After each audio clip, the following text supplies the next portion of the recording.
Hello friends and my loving students welcome to my YouTube channel. आजिकार जो क्लासटी रही आमर 10th क्लास पिलामानकर ओडिया ग्रामर जार टॉपिक रही रूढ़ी और लोकवाणी। तो से रूढ़ी और लोकवाणी उपर मु ऑलरेडी पार्ट 1 पार्ट 2 क्लास कर सारी। जो मैंने विजिट करना मोर डिस्क्रिप्शन में लिंक अच्छी जाकि विजिट करेंगे। तो आज पार्ट 3 रे मु आपण मानक पई किछि मोस्ट सिलेक्टेड 20 एमसी को नहीं करी आछि जहाँकि आपण मानकर एसए 2 एग्जाम पई बहुत ही आपण मानक पई इंपोर्टेंट रहियो बोली भाबुछि। तो डेरी नक चलतु स्टार्ट करवा पिलामाने। तो आजिकार जी भिड प्रथम आपण अटेम्प्ट करेंगे देन मोर आंसर सहित आप मैच करेंगे देन आप जानीपारे जे एसए 2 केते प्रिपेयर अच्छा। So let's go.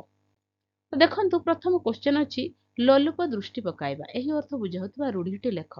ऑप्शन अच्छी आखि देबा, आखि पकाइबा, आखि रखिबा ना दृष्टि पकाइबा। तो तार राइट आंसर है जो देखंतु लोलुप दृष्टि मीन्स आखि पकाइबा। ऑप्शन बी है जो राइट आंसर।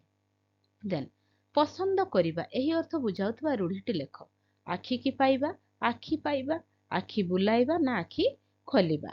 तो तार राइट आंसर है जो ऑप्शन नंबर ए जोड़ा कि आखि की पाइबा। देन नेक्स्ट अच्छी देखंतु भल बेल पड़िबा यही अर्थ बुझाउथबा रूढ़ीटी लेख। तो देखंतु कपाळ फाटिबा, कपाळ खोजिबा, कपाळ खोलिबा ना कपाळ देखिबा। तो तार राइट आंसर होची ऑप्शन नंबर सी जोटा कि कपाळ खोलिबा। देन नेक्स्ट अच्छी देखंतु आश्चर्य हेबा यही अर्थ बुझाउथबा रूढ़ीटी लेख। कामरे हाथ देबा, मुहरे हाथ देबा, कानरे हाथ देबा ना काठ होई जिबा। तो तार राइट आंसर होची जोड़ा कि आश्चर्य होइजा मीन्स कानरे हाथ देबा। ऑप्शन बी हे जिवो राइट आंसर। देन विनम्र गुहारी करिबा यही अर्थ बुझाउथबा रूढ़ीटी लेख। गोड़ टेकी बसिबा, गालरे हाथ देबा, नम्र भाबरे कहिबा ना गोड़ हाथ धरिबा। तो तार राइट आंसर होची ऑप्शन नंबर डी जोटा कि गोड़ हाथ धरिबा। देन नेक्स्ट देखंतु ता बाप चिरदिन पाई डैश उपयुक्त रूढ़ी व्यवहार करी शून्य स्थान पूरण कर। तो कहिछि आखि बुझिले, आखिरे धूली देले ना आखि बुलाइले ना आड़ आखिरे चाहिले। तो तार राइट आंसर हे जो देखंतु ऑप्शन नंबर ए ता बापा चिरदिन पाई आखि बिजिले मीन्स ऑप्शन ए हे जिवो राइट आंसर। देन रोगी सेवा कला बेले डैश उचित नुहे उपयुक्त रूढ़ी व्यवहार करी शून्य स्थान पूरण कर। चिता काटिबा, नाक टेकिबा, नाक छिंचाड़िबा ना नाके दम करिबा। तो राइट आंसर होची देखंतु ऑप्शन नंबर सी नाक टेकिबा। रोगी सेवा कला बेले नाक टेकिबा उचित नुहे। देन नेक्स्ट अछि ए कार्यटी करिबा तुम पक्षे डैश उपयुक्त रूढ़ी व्यवहार करी शून्य स्थान पूरण कर। काठी कर पाठ, कपाळ लिखन, आकाश कुसुम ना बाकु बता। तो राइट आंसर है जो ऑप्शन नंबर ए कार्यटी करिबा तुम पक्षे काठी कर पाठ। ऑप्शन ए है जो राइट आंसर। देन से मो संपत्ति उपरे डैश आखि देइछि, आखि बुलाइछि, आखि पकाइछि ना आखि बुझिछि। तो तार राइट आंसर होछि देखंतु से मो संपत्ति उपरे आखि पकाइछि। ऑप्शन बी हे जिवो राइट आंसर। देन नेक्स्ट अछि तांकर डैश मनोभाव जोगु परिवारटा उजुड़ी गला। नछड़ बंधा, नाटर गोवर्धन, देह लगा ना फटा कपाळ। तो राइट आंसर होछि जोटा कि नछड़ बंधा। तांकर नछड़ बंधा मनोभाव जोगु परिवारटा उजुड़ी गला। ऑप्शन ए हे जिवो हमर राइट आंसर। देन नेक्स्ट देखंतु क्रियाहीन रूढ़ीटी बाछि लेख। नाटर गोवर्धन, कपाळ फाटिबा, आ बଳଦ मते भी ना पवन परी धाइबा। तो कौन कही क्रियाहीन क्रिया नथिला भलिया रूढ़ी कोटा नाटर गोवर्धन। ऑप्शन ए ही जो राइट आंसर। बाकी तो सब गुडी करे क्रिया अछि। देन क्रिया युक्त रूढ़ीटी बाछि लेख। सुआ परी घसिबा, हुंका पिटा, हाथ करिबा ना बक धार्मिक। तो क्रिया युक्त रूढ़ी हे जो कोटा हमर ऑप्शन बी जोटा कि हाथ करिबा।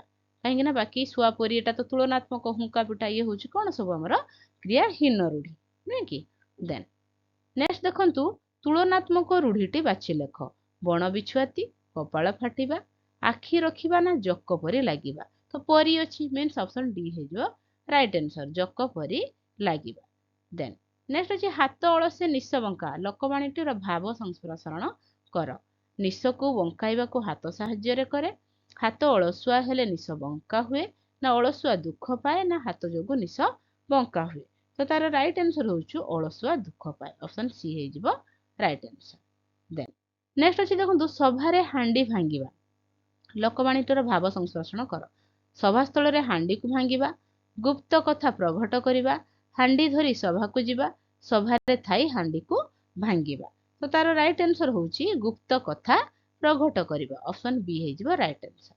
देन ବସି ଖାଇଲେ ନଈବାଲି ସରେ ଲୋକବାଣୀଟିର ଭାବ ସଂପ୍ରସାରଣ କର।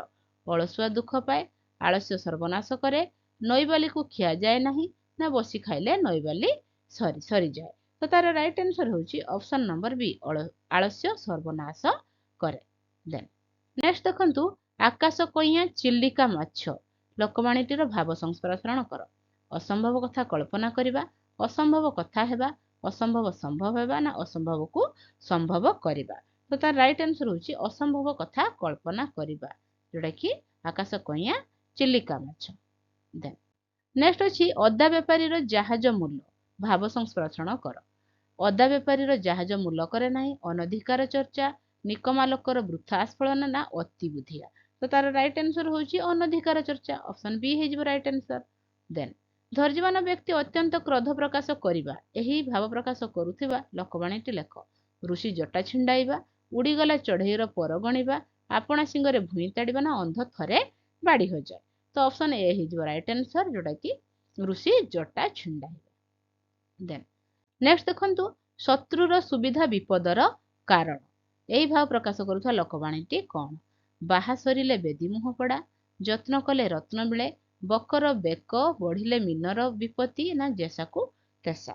ତ ତାର ରାଇଟ୍ ଆନ୍ସର ହେଉଛି ଅପସନ୍ ନମ୍ବର ସି, ଯୋଉଟା କି ବକର ବେକ ବଢ଼ିଲେ ମିନର ବିପତ୍ତି, ଅପସନ୍ ସି ହେଇଯିବ ରାଇଟ୍ ଆନ୍ସର। ଦେନ୍ କର୍ମ କୁଣ୍ଠ ଲୋକ ଜୀବନରେ ହାରିଯାଏ, ଭାବ ସଂପ୍ରସାରଣ କର। ଶୋଇଲା ପୁଅର ଭାଗ ନାହିଁ, ହାତ ଅଳସୀ ନିଶ ବଙ୍କା, ନା ଧୀର ପାଣି ପଥର କାଟେ, ନା ଯତ୍ନ କଲେ ରତ୍ନ ମିଳେ। ତ ତାର ରାଇଟ୍ ଆନ୍ସର ହେଇଯିବ ଅପସନ୍ ନମ୍ବର ଏ, ଯୋଉଟା କି ଶୋଇଲା ପୁଅର ଭାଗ ନାହିଁ। ତ ଇଏ ତ ଥିଲା ଆଜିକାର 20 ମୋଷ୍ଟ ସିଲେକ୍ଟେଡ୍ କ୍ୱେଶ୍ଚନ୍। ତ ଆଉଟ୍ ଅଫ୍ 20 ଆପଣ କେତେ ସ୍କୋର କଲେ ସେଟା ମୋତେ ନିଶ୍ଚିତ ଭାବରେ ଜଣାଇବେ। ବାକି ମୋ ଚ୍ୟାନେଲ ସହିତ ଯୋଡ଼ି ରହିବା ପାଇଁ ଚ୍ୟାନେଲଟିକୁ ସବସ୍କ୍ରାଇବ୍ ନିଶ୍ଚିତ ଭାବରେ କରିବେ। ଦେନ୍ ମୁଁ ଆପଣମାନଙ୍କ ପାଇଁ ଏହିପରି ଅନେକ ଗୁଡ଼ିଏ ନୂଆ ନୂଆ ଭିଡ଼ିଓ ନେଇକରି ଆସିବି, ଯାହାକି ଆପଣଙ୍କର ଏକ୍ଜାମ୍ ପାଇଁ ବହୁତ ହି ଆପଣଙ୍କୁ ହେଲ୍ପଫୁଲ୍ ରହିବ। Thank you for watching.